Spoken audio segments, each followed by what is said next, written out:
confidence, a bit less pressure. And like I said, you live to fight another day, as the old saying goes. So hopefully we now look at Sheffield Wednesday in a week and a bit's time, and we go into that full of confidence, having a well-earned rest, and thinking, right, this is the next block of games we need to attack. Yeah, it's funny. I saw a bit of criticism on social media from our fans about those celebrations, but to me, it's an emotional release. Like, they are human beings. There's a huge amount of pressure on them.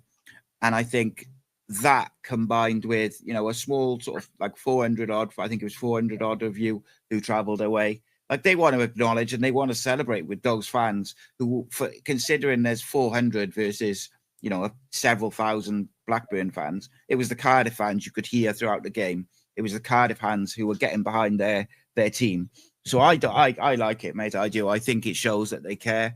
I see posts from people like Ollie Tanner. Like, he genuinely seems to really love being at the club. And I think the one thing which people also don't think about is there's now quite a large contingent in and around the first team who are Cardiff fans, who genuinely have, they've been at the club since they were young, but also, their families go, it's ingrained in them, same as you and me.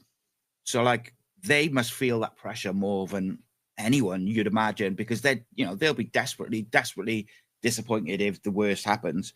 So on the penalty, mate, it's interesting, right? Because when that penalty was given, straight away I said, no, that's never a penalty. I'd seen the replay. It was never, in a million years, it was never a penalty. Like, I couldn't even work out really what it was for, sort of thing. And the first thing which sprung to mind was the Chelsea goal when we're in the Premier League, when I think it was Azpilicueta was like 6 yards offside, no VAR. And we went down really off the back of that, because if we got, I think it was a point there, we'd probably stayed up. Well, that result effectively would have kept us up, because we were excellent against Chelsea that day. And then the next year, VAR comes in, and all I could think was, that's going to be the difference. That bit of bad luck is going to be the difference. We're going to go down on like goal difference or a point or something. And then next year they'll have VAR in the Championship and we'll be in League One. Now, that's not me saying I want VAR, because I absolutely don't want VAR. But my point being is, it just felt like that moment of, when things just go against you.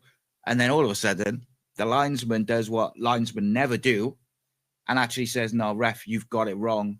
And fair play to him, because, particularly in their stadium with all their players, everyone's in their ears. For the linesman to have the backbone and the stones to go, no, it's not a penalty.